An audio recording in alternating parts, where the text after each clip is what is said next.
Baik, saudara-saudara, mari kita akan sama-sama membaca kitab suci kita di dalam kitab Matiyahu pasal 24 atau kitab Matius pasal 24. Kita akan membaca ayat 37 sampai 38. Matius 24 ayat 37 sampai 38. Kalau sudah ketemu, saya ajak untuk Bapak Ibu yang terkasih kita bisa membaca dengan suara yang keras dan kompak. Saya tunggu sampai semua menemukan ayat ini. Sudah ketemu, saudara-saudara? Oke, ayo kita baca bersama-sama dengan suara yang keras. 1, 2, 3. Dan sebagaimana pada zaman Nuh, demikian pulalah kedatangan anak manusia akan terjadi. Sebab sebagaimana mereka hidup pada hari-hari sebelum air bah, makan dan minum, kawin dan dikawini, sampai pada hari Nuh masuk ke dalam bahtera. Sampai di sini pembacaan kita. Saudara, di ayat ini Tuhan Yesus memperingatkan kepada kita sekalian bahwa menjelang kedatangan Tuhan untuk yang kedua kali akan ada satu tanda, yaitu zaman atau dunia ini akan terjadi seperti pada zaman Nuh, bahkan seperti pada zaman sebelum air bah. Nah, oleh karena itulah kita perlu melihat tentang peristiwa apa yang terjadi pada zaman Nuh, sehingga Tuhan Yesus mengingatkan kepada kita. Mari kita akan lihat ke yang lebih dekat, yaitu tentang kondisi dan keadaan yang terjadi pada zaman Nuh. Yaitu bahwa kejahatan manusia pada waktu itu sangat luar biasa. Bukan cuman kejahatan manusia yang luar biasa, tetapi munculnya raksasa-raksasa yang mendiami bumi kita. Saudara, kalau kita melihat di dalam kitab suci, terkadang ketika kita menemukan kata raksasa, bayangan kita selalu akan berkata, oh itu Goliat. Memang Goliat disebut di dalam kitab suci sebagai raksasa dari keturunan suku bangsa Enak. Itu betul. Tetapi raksasa yang dimaksud di dalam kitab Beresit pasal 6 ayat 4 sampai ayat 5, ini bukan raksasa model seperti Goliat, saudara. Tetapi raksasa yang betul-betul raksasa, yang tingginya itu 7,5 meter. Jadi kalau ada raksasa yang tingginya 7,5 meter, saudara bisa bayangkan, manusia itu tingginya paling berapa? Ya paling-paling tinggi 2 meter lah. Ya. 2 meter kira-kira itu sudah dianggap tinggi. Ya. Tetapi manusia raksasa yang ditulis di dalam kitab Beresit 6 ayat 45, itu dengan plafon gereja ini masih tinggi itu, saudara. Kalau gereja ini paling sekitar 6 meter tingginya. Tetapi raksasa itu tingginya 7,5 meter. Dan perlu saudara ketahui bahwa pada zaman sebelum air bah, itu kehidupan itu cukup unik, saudara. Karena pada waktu itu dinosaurus belum punah. Jadi saudara bisa bayangkan ada makhluk-makhluk yang tinggi besar yang selama ini kita tahu hanya dinosaurus karena ditemukan fosilnya di mana-mana. Sehingga kita sudah punya bayangan bahwa zaman pada waktu itu adalah zaman yang cukup dahsyat. Nah, Bapak Ibu yang terkasih, rupa-rupanya raksasa-raksasa ini, dia memang makannya itu ya samalah seperti kita ya, tapi lebih banyak makan tumbuh-tumbuhan, saudara. Tumbuh-tumbuhan, buah-buahan itu yang dimakan mereka. Tetapi karena dinosaurus juga ada pada waktu itu, jadi mereka sama-sama makan makanan yang sama. Nah, tentu saja kalau makan makanan yang sama, lama-kelamaan akan habis. Buah-buahan pun akan habis. Maka akibatnya mereka menjadi kanibal, mereka makan manusia. Bukan cuman mereka makan manusia, saudara-saudara.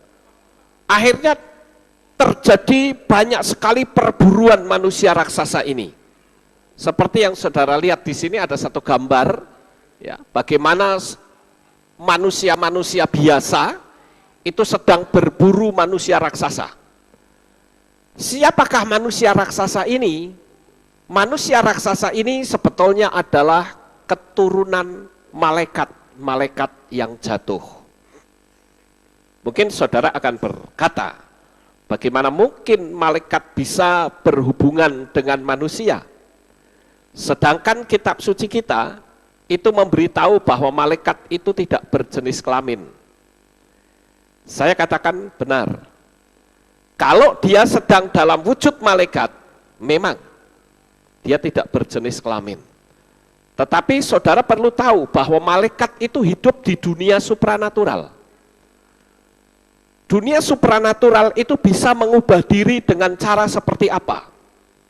Contoh yang paling gampang saja, dalam dunia alam roh kita mungkin kenal adanya babi ngepet. Itu kan manusia yang jadi babi, jadi-jadian, jadi siluman. Bisa saja terjadi. Kita juga sering mendengar adanya manusia yang disetubui oleh setan. Saya sering kali mendengar satu kisah, saudara-saudara. Ada sepasang suami istri di mana suaminya itu bekerja sebagai pelaut. Dia biasa pulang paling tidak setengah tahun atau 9 bulan sekali pulang, atau mungkin 1 tahun sekali dia pulang. Tetapi ternyata pada bulan yang kedua suami itu pulang dan mereka melakukan hubungan suami istri sehingga perempuan itu hamil. Tetapi ketika sang suami beneran itu pulang, dia terkejut melihat istrinya hamil dan bertanya, "Loh, kenapa kamu hamil? Kamu hamil dengan siapa?" Si istri bilang, "Loh, kan sama kamu." "Kapan aku pulang? Aku sejak keberangkatan itu belum pernah pulang." Nah, lalu siapa lelaki yang masuk, yang wajahnya sama? Tidak lain adalah itu setan yang menjelma menjadi sang suami. Dan kasus-kasus yang seperti ini saya sering sekali mendengar, saudara. Apalagi kalau saudara yang mengerti dunia alam gaib, saudara pasti akan kenal dengan kisah-kisah yang seperti itu. Ada banyak hal yang tidak masuk akal. Seperti saya ambil contoh beberapa tahun yang lalu, bukan beberapa tahun, bahkan mungkin satu tahun yang lalu ya. Berita itu sampai masuk ke dunia internet.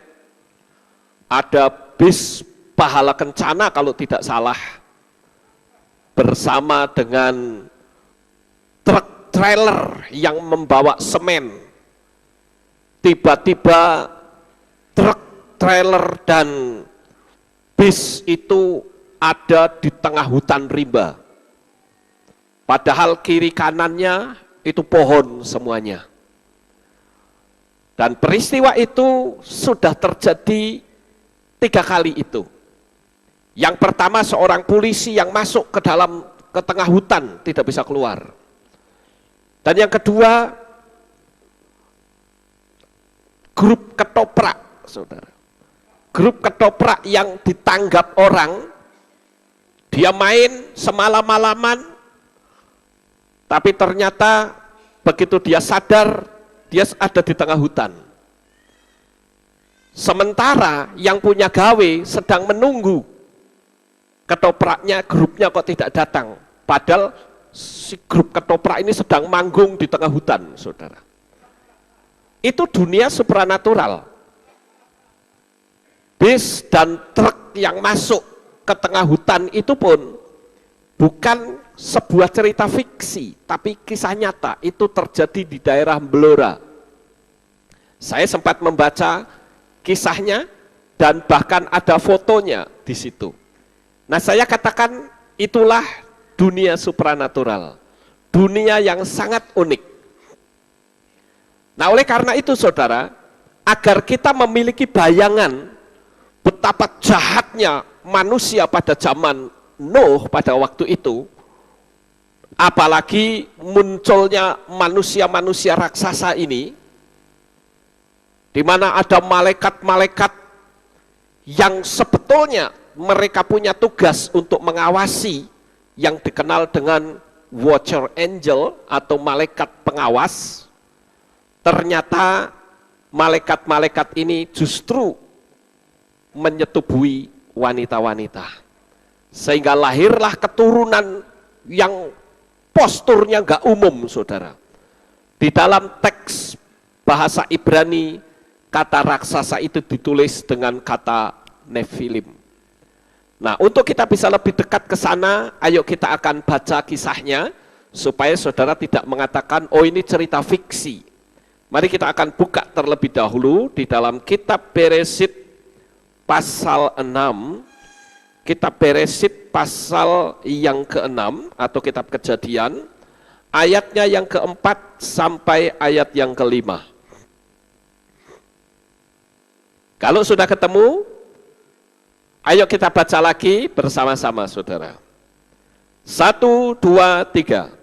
Pada hari-hari itu, para raksasa telah ada di bumi, bahkan juga sesudahnya, ketika anak-anak Elohim menghampiri anak-anak perempuan manusia, dan mereka telah melahirkan baginya. Mereka adalah orang-orang perkasa yang ada sejak lama, orang-orang yang ternama.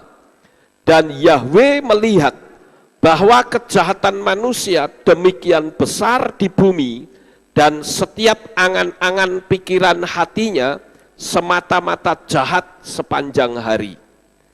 Dari dua ayat ini kita mendapatkan informasi di dalamnya, yaitu tentang manusia raksasa. Dan di ayat yang keempat itu jelas di sana dikatakan, ketika anak-anak Elohim menghampiri anak-anak perempuan manusia dan mereka telah melahirkan baginya, mereka adalah orang-orang perkasa. Nah, saudara yang terkasih, siapakah sebetulnya yang disebut dengan anak-anak Elohim ini? Yang disebut anak-anak Elohim itu adalah istilah bagi para malaikat. Sedangkan anak-anak manusia itu adalah anak-anak manusia keturunan Adam dan Hawa. Di dalam teks berbahasa Ibrani, di Beresit 6 ayat yang keempat itu jelas di sana dikatakan, Han Nephilim, Hayu Ba'aretz, Bayamim, Hahem, Wegam, dan seterusnya. Nah, di sini ada kata Nephilim, saudara. Nephilim, kalau saya membaca di dalam kitab suci berbahasa Inggris, paling-paling mereka hanya memberikan informasi yang singkat, bahwa Nephilim itu adalah raksasa atau giant. Nah, di sini ya dikatakan origin of genetic evil. Ya, jadi ini satu genetik yang betul-betul jahatnya luar biasa.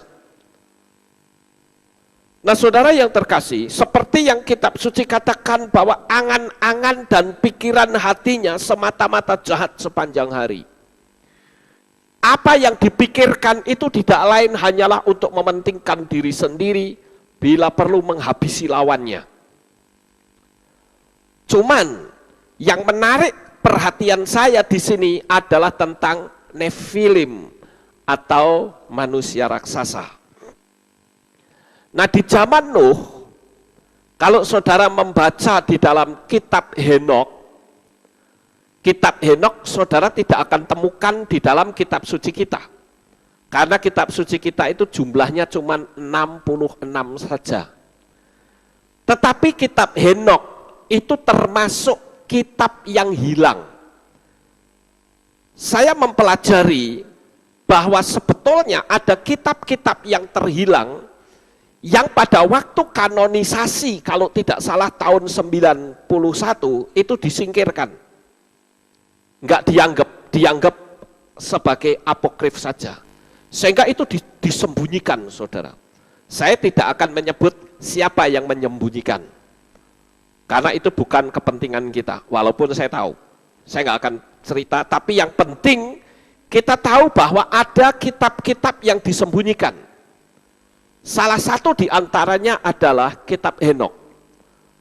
Saya mengenal adanya kitab Yasher, kitab Lebah, kitab orang-orang jujur, kitab Thomas, dan masih banyak kitab-kitab lain yang di akhir zaman ini kitab itu bermunculan, saudara. Kok aneh?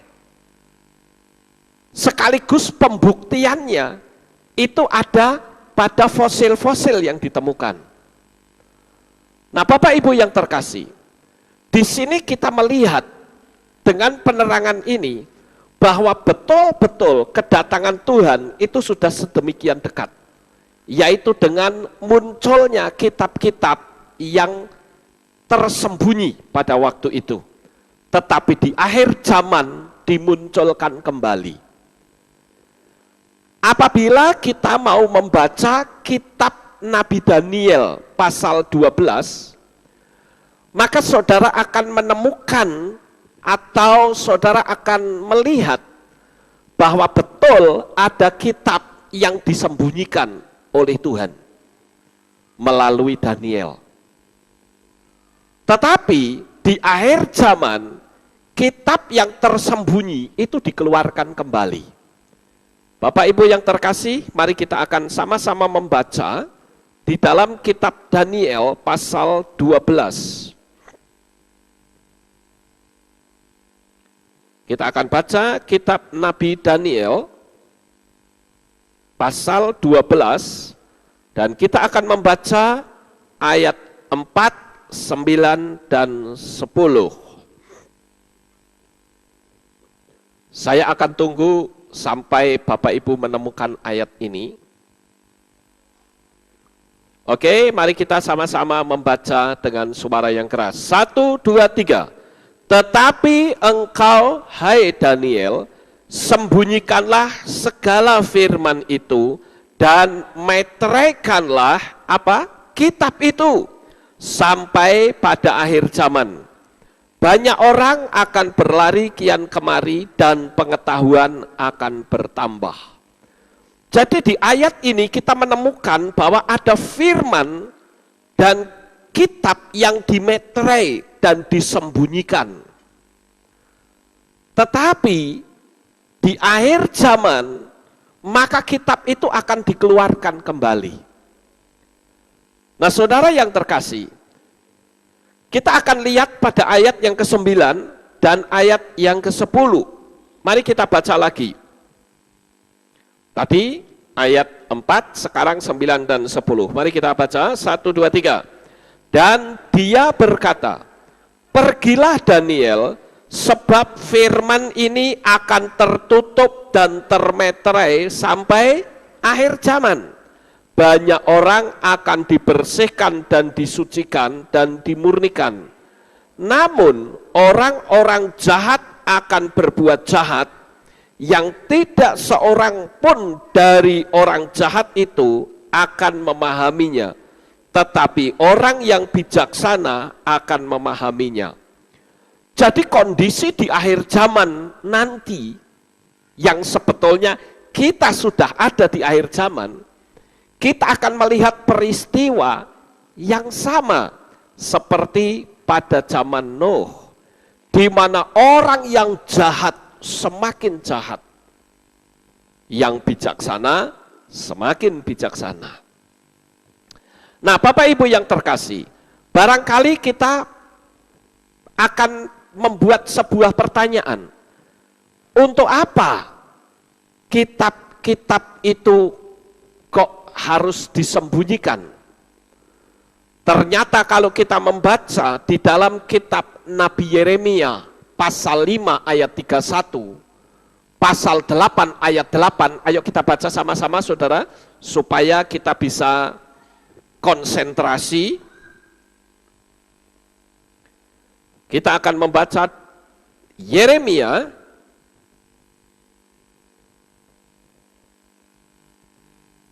kitab Yeremia pasal 5 ayat yang ke-31 terlebih dahulu. Ayo kita baca lagi dengan suara yang keras. 1, 2, 3. Para nabi bernubuat palsu dan para imam membuat peraturan dengan sewenang-wenang, dan umatku memang mencintai yang demikian. Dan apakah yang akan mereka perbuat pada akhirnya? Sekarang kita baca pada pasal 8 ayat 8. Pasal 8 ayat 8. Kita baca lagi. 1, 2, 3. Bagaimana kamu dapat mengatakan kami bijaksana dan Taurat Yahweh ada pada kami? Lihatlah, sesungguhnya pena dusta ahli kitab telah melakukan kebohongan. Pasal 14 ayat 14. Kita baca lagi. 1, 2, 3. Dan Yahweh berfirman kepadaku, nabi-nabi itu bernubuat palsu demi namaku. Aku tidak mengutus mereka, dan aku tidak memerintahkan mereka, dan juga aku tidak berfirman kepada mereka.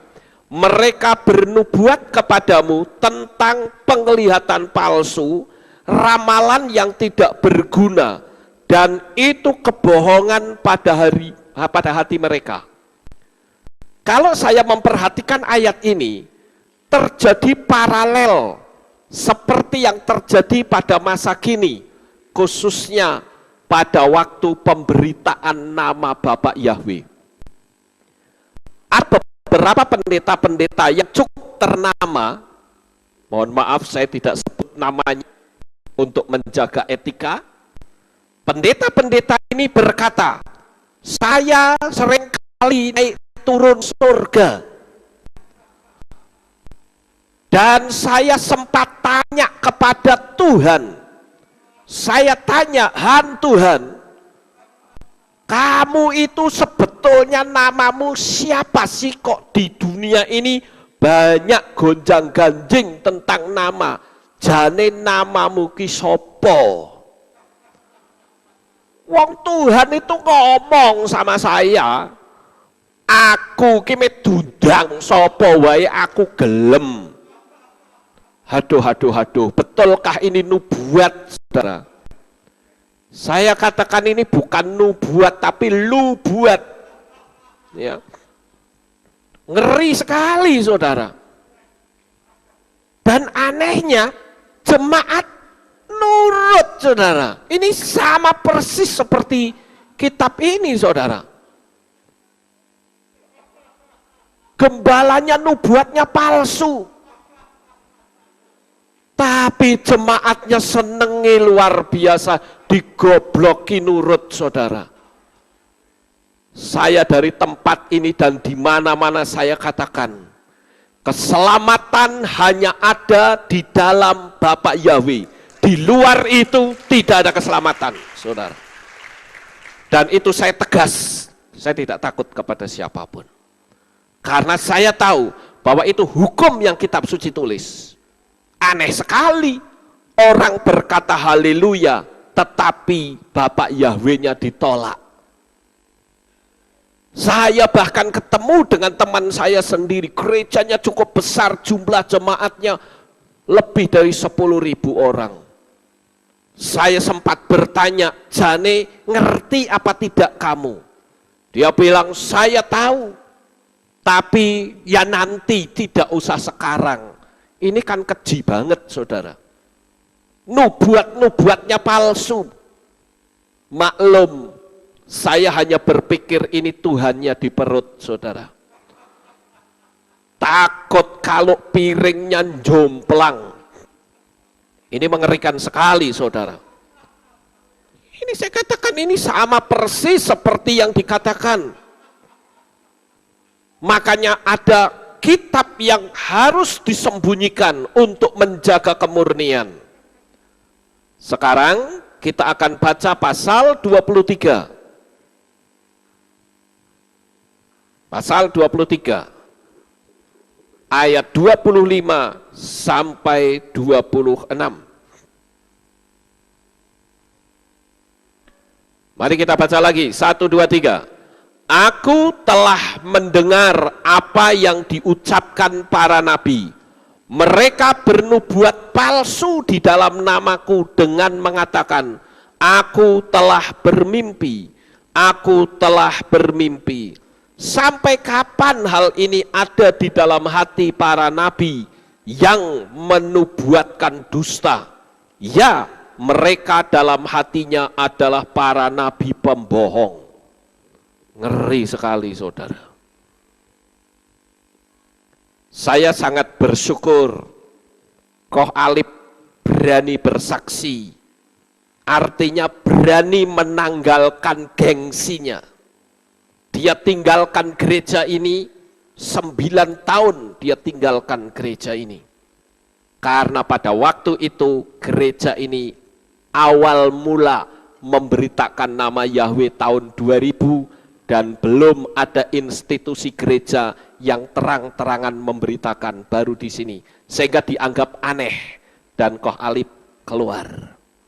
9 tahun kemudian, di dalam kiprahnya di dunia pelayanan di luar, dia sering bertanya kepada pendeta-pendeta besar. Dan pertanyaannya sederhana, sebetulnya yang sedang diributkan sekarang nama Yahweh itu benar apa tidak? Dan jawaban pendeta itu berkata benar. Lalu ditanya, kok kamu tidak menyampaikan kepada jemaat kalau itu adalah nama si pemilik surga? Pendeta itu dengan berbagai macam cara dia berdalih, sama persis seperti yang tertulis dalam kitab suci kita.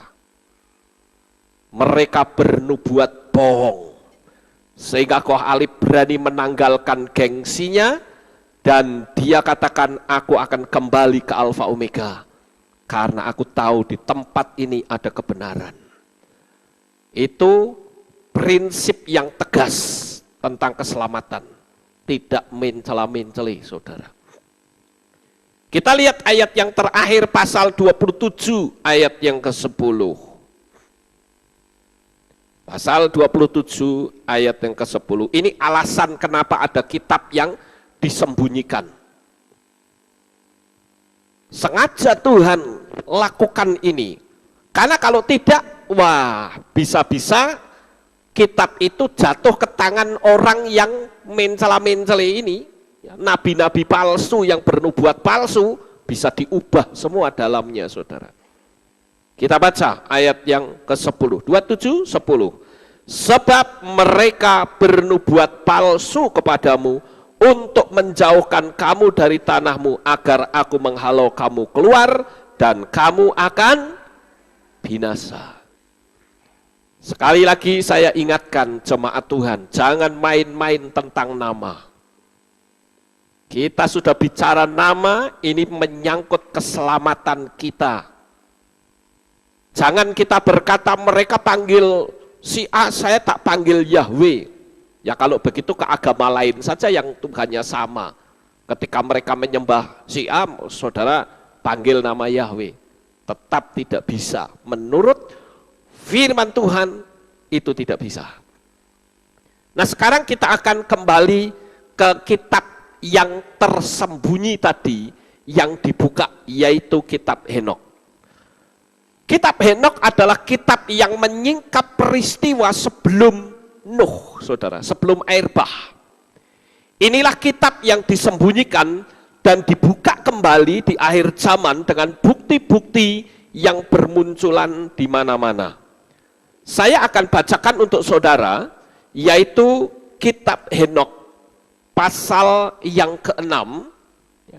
Kitab Henokh ini yang dalam bahasa Inggris itu sudah beredar luas, saudara. Di toko-toko buku Kristen barangkali ada. Ya, di Indonesia maksudnya ya. Kalau di luar negeri pasti ada, karena yang menulis ke bahasa Inggris itu orang Amerika. Tetapi sudah ada yang terjemahan bahasa Indonesia, tetapi dalam bentuk file PDF. Saya akan bacakan. Di pasal yang ke-6, saudara akan dengar cerita dari kitab Henokh ini cukup menarik, saudara. Yaitu tentang malaikat-malaikat yang menyetubuhi manusia. Dan datanglah saat ketika anak-anak manusia telah berlipat ganda. Sehingga pada saat itu lahirlah bagi mereka putri-putri yang cantik dan rupawan. Dan para malaikat, anak-anak surga yang oleh kitab Beresit disebut anak-anak Elohim, yaitu malaikat, melihat dan menginginkan mereka, dan mereka berkata satu sama lain, marilah kita memilih istri dari antara anak-anak manusia dan memberi kita anak. Dan Semiasa pemimpin mereka berkata kepada mereka, aku takut kalian tidak akan setuju untuk melakukan hal ini, dan aku sendiri harus menerima hukuman untuk suatu dosa besar. Dan mereka semua menjawabnya dan berkata, marilah kita semua bersumpah dan mengikat diri kita dengan suatu kutukan bersama untuk tidak menghentikan rencana ini, tapi untuk melakukannya. Lalu mereka semua bersumpah dan mengikat diri mereka dengan kutukan bersama atas sumpah itu.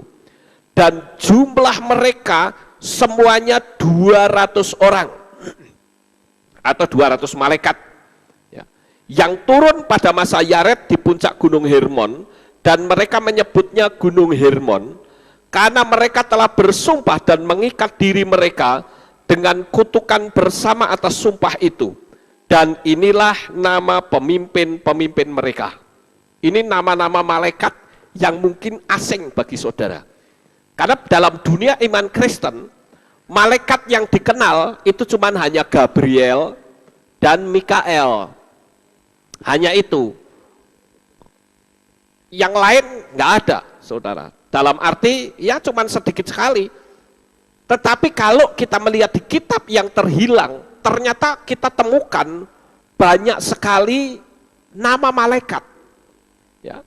Di sini ya pemimpin-pemimpinnya itu adalah Samlasas, ya, pemimpin mereka, Arakbla, Ramiel, Kokabiel, Tamiel, Ramlel, Daniel, Ezekiel, Barakial, Azael, Armaros, Batarel, Ananel, Zakel, Samsapel, Satarel, Turel, Yomyael, Sariel. Inilah pemimpin tiap-tiap 10 dari mereka. Dan semua yang lain bersama mereka mengambil istri, dan masing-masing memilih satu dan mulai memasuki mereka dan mencemari diri mereka dengannya, dan mereka mengajarkan jimat-jimat dan mantra-mantra dan cara memotong akar-akaran dan memperkenalkan mereka dengan tetumbuhan. Dan mereka pun hamil, dan mereka melahirkan raksasa yang tingginya 3000 L, yang memakan habis semua hasil usaha manusia. Dan ketika manusia tidak lagi mampu memelihara mereka, maka para raksasa itu mengkhianati mereka dan memakan manusia. Dan mereka mulai melakukan dosa terhadap burung dan hewan dan binatang melata dan ikan, dan saling memangsa dan minum darah.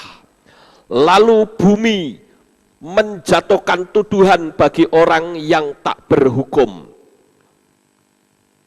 Dan Azazel mengajar manusia untuk membuat pedang dan pisau dan perisai dan baju zirah, dan mengajarkan kepada mereka logam-logam dari tanah dan cara mengolahnya, dan kalung dan perhiasan-perhiasan dan penggunaan antimon, dan mereka menghias kelopak mata dan segala jenis batu mulia dan segala ramuan pewarna. Dan timbullah perbuatan-perbuatan tak bertuhan, dan mereka melakukan perzinahan, dan mereka menjadi tersesat dan tercela dalam seluruh cara-cara mereka. Semiasa mengajarkan mantra-mantra dan cara memotong akar. Armaros penyelesaian mantra-mantra. Barakial mengajarkan astrologi. Kokabel rasi-rasi bintang. Ezekiel pengetahuan tentang awan. Arakiel tanda-tanda bumi. Samsiel tanda-tanda matahari. Dan Sariel perjalanan bulan. Dan ketika manusia musnah, mereka menangis, ratapan mereka naik hingga ke surga. Nah, sekarang saya bacakan tentang peperangannya. Ini cukup menarik, saudara. Di pasal 9. Dan lalu Mikael, Uriel, Rafael, dan Gabriel melihat ke bawah dari surga dan melihat darah tertumpah di bumi dan semua perbuatan tanpa hukum yang dilakukan di bumi. Dan mereka berkata satu dengan yang lain, bumi yang kehilangan penghuninya meratapkan suara tangisan mereka hingga sampai ke pintu gerbang surga. Dan sekarang kepada kalian, para orang kudus dari surga, roh manusia membuat tuntutan mereka dengan berkata, bawalah permintaan kami ke hadapan yang maha tinggi. Dan mereka berkata, Tuhan segala masa, Tuhan segala Tuhan, Tuhan segala Tuhan, Raja segala Raja, dan Tuhan segala masa. Tahta kebesaranmu berdiri di atas generasi-generasi sepanjang masa, dan namamu kudus dan berjaya, dan diberkati sepanjang segala zaman. Kau telah membuat segala benda dan kuasa, segala milikmu dan segala ciptaan, telah telanjang dan terbuka di matamu, dan kau melihat segalanya yang ada yang dapat disembunyikan dari dirimu. Kau melihat apa yang telah dilakukan oleh Azazel, yang telah mengajarkan kejahatan di bumi dan membuka rahasia-rahasia abadi yang telah dilindungi di sorga, yang sangat ingin dipelajari manusia. Nah, saudara, kalau kita terus baca lanjut, ya, saya akan singkat saja ceritanya, bahwa Mikael itu akhirnya turun ke bumi. Pada waktu turun ke bumi, malaikat-malaikat tadi, ya, termasuk Semiasa dan macam-macam yang tadi saya sebut, itu ditangkap, lalu dibawa ke padang gurun, dikubur di padang gurun, lalu ditutup dengan batu oleh Mikael. Itu pimpinan-pimpinannya malaikat-malaikat itu. Tetapi keturunan raksasanya masih ada di bumi, saudara. Akibatnya kejahatan manusia terus semakin memuncak. Lalu pada waktu itu Bapak Yahweh ngomong sama Nuh, coba kamu beritakan ya kebenaran, supaya orang masuk ke dalam bahtera, supaya bumi ini, karena bumi ini akan saya bersihkan, akan saya kuduskan. Karena sekarang ini itu sudah terlalu banyak kejahatan di muka bumi. Lalu Nuh bikin bahtera. Tapi Nuh bikin bahteranya itu di puncak gunung, saudara. Lalu Nuh bercerita kepada orang-orang, ayo masuk ke bahtera saya. Tuhan sebentar lagi akan menenggelamkan bumi ini. Ayo masuk, masuk, masuk. Orang bukannya masuk, malah mentertawakan Nuh. Orang tertawa dan berkata, ini Nuh ini dasar gila pikirannya. Masa dikatakan bumi akan ditenggelamkan, hujan lebat tidak mungkin bisa sampai airnya ke atas gunung. Ini orang gila ini yang bikin, gak usah kita ikut orang gila. Singkat cerita, tidak ada orang yang mau masuk ke dalam bahtera. Lalu Tuhan ngomong, ya sudah, kalau manusia tidak mau, binatang saja yang masuk. Saudara melihat kisah itu, binatang akhirnya masuk ke dalam bahtera. Begitu bahtera ditutup, Tuhan turunkan hujan. Manusia itu pertama kali hujan dia senang sekali. Wah, kita dapat hujan, saudara. Tapi ditunggu 2 hari, kok hujannya nggak berhenti. 3 hari, kok nggak berhenti. 1 minggu, kok tidak berhenti. Air di bawah kok meludak ke atas semua. Mereka mulai ketakutan. Waduh, jangan-jangan Nuh bener ini. Wes, daripada kesuwen kita lari saja. Kita pergi ke gunung. Kita masuk ke bahteranya Nuh.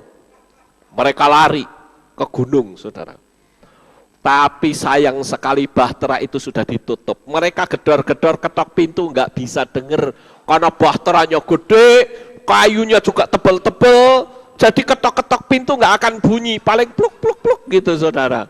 Ya. Akhirnya bumi ditenggelamkan. Dan seluruh manusia yang jahat itu mati semua, termasuk para raksasa. Nah, saya akan tunjukkan beberapa foto yang ditemukan akhir-akhir ini, bahwa keturunan raksasa itu betul-betul ada, persis di kitab Beresit dan kitab Henokh. Pada waktu foto ini dirilis, saudara, orang mengatakan, wah itu kan foto rekayasa. Zaman sekarang kan pinter-pinter orang merekayasa. Tetapi akhirnya orang-orang yang mengatakan seperti itu bungkam semua. Kenapa? Karena penemuan fosil manusia-manusia yang raksasa ini, itu di mana-mana tempat dan jumlahnya semakin banyak. Sehingga yang tadinya mengatakan, oh itu fake picture katanya, itu gambar yang palsu, itu foto yang palsu. Akhirnya mereka tutup mulut semua. Nah, penyelidikan ini, saudara, ini dimotori oleh kelompok ilmuwan dari Rusia yang mengadakan penelitian sejak awal tahun 2005. Lalu di Suriah, Mesir, Lebanon, dan kawasan lainnya di Arab Saudi. Penelitian tim ilmuwan Rusia yang dipimpin Ernest Muldashev ini ternyata tidak sia-sia. Menurut laporan TRAS Rusia pada tanggal 1 Desember 2005, lalu mereka telah menemukan penemuan penting dalam penyelidikan bersejarah atas keberadaan manusia raksasa. Coba saudara bandingkan kepalanya raksasa ini dengan orang ini, saudara. Sangat besar sekali. Ya.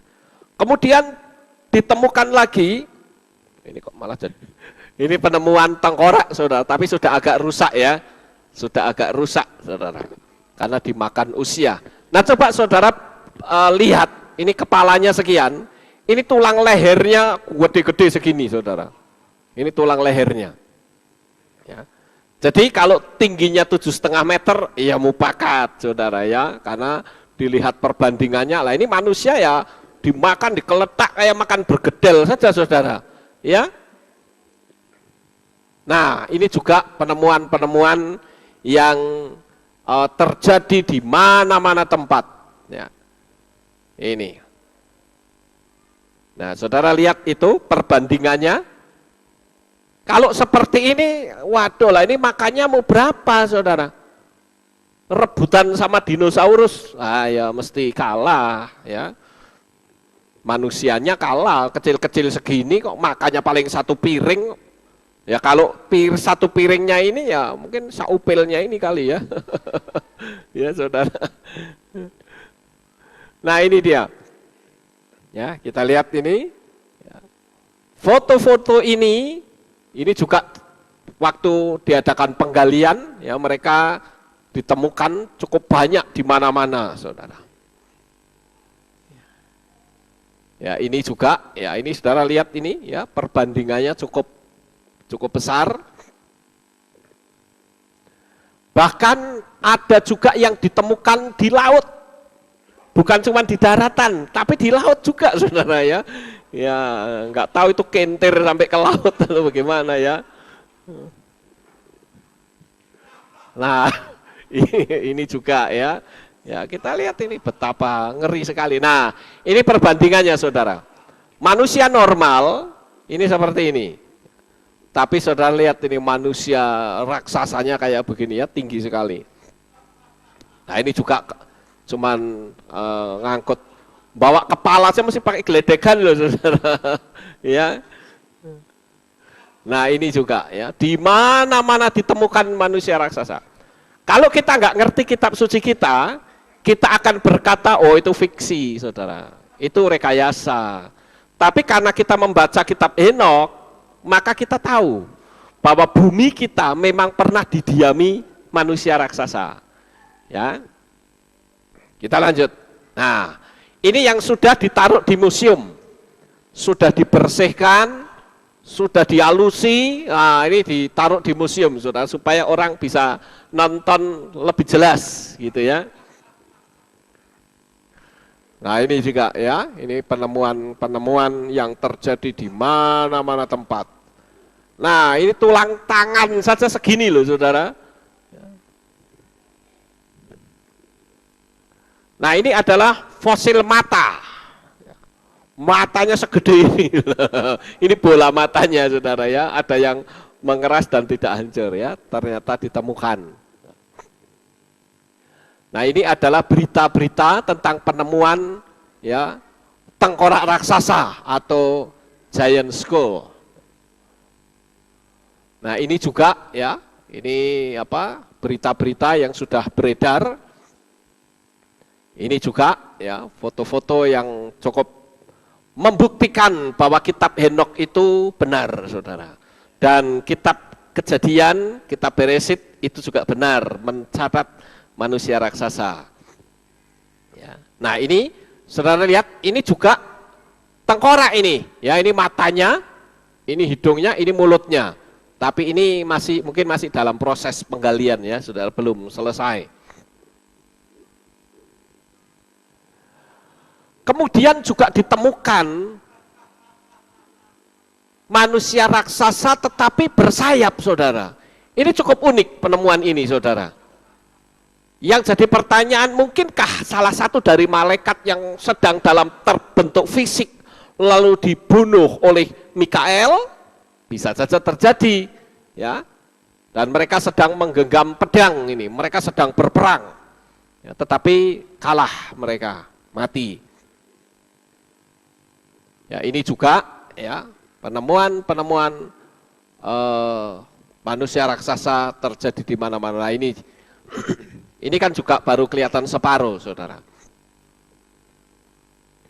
Nah ini juga yang sudah masuk di museum, ya ini cuman ketemu tulang kakinya saja nih, ya di Museum Blanco di Texas, ya ini fosil yang ditemukan. Nah sekarang yang jadi pertanyaan adalah pelajaran apa yang kita bisa ambil dari materi ini?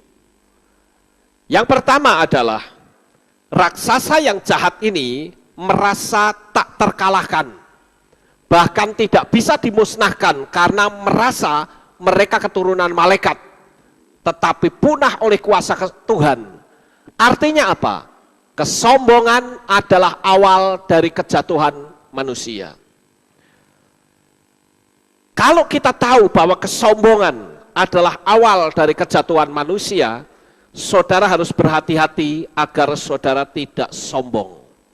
Saya sering melihat ada orang-orang yang hatinya berubah ketika tingkat ekonominya berubah. Pada waktu dia mungkin masih miskin, atau mungkin saya menyebut masih hidupnya pas-pasan, oh dia ramahnya luar biasa. Tapi begitu dia sudah kaya, dia sombong, dia angkuh. Kadang ketemu orang saja melengos, saudara. Ya sombongnya minta ampun. Tapi ingat, kesombongan itu dibenci oleh Tuhan. Apa yang bisa kita sombongkan, saudara? Kita hidup di dalam dunia, apa yang kita miliki, kalau bukan karena Bapak Yahweh, kita tidak bisa berbuat apa-apa. Amin? Ya. Jadi melalui materi ini, mari kita belajar agar kita tidak menjadi manusia yang sombong. Kalau sekali waktu kelak nanti saudara diberkati dengan berkat yang berlimpah-limpah. Karena saya masih terus berdoa sampai kapanpun, agar jemaat Alfa Omega adalah jemaat yang diberkati secara materi, tetapi juga diberkati secara rohani. Sehingga keuangan saudara naik, ekonomi saudara mapan, bahkan berkelimpahan, tetapi engkau tetap rendah hati dan tidak congkak atau sombong. Kalau ada temannya yang datang, ya harus disapa dengan ramah. Jangan saudara berpikir, wah, ising teko wong pelarat, ngu ketularan pelarate. Tidak boleh seperti itu, sombong namanya saudara. Kita harus belajar seperti ilmu padi. Semakin dia berisi, semakin dia menunduk. Jadi jangan angkuh, saudara. Apa sih yang kita mau sombongkan, saudara? Enggak ada yang kita bisa sombongkan.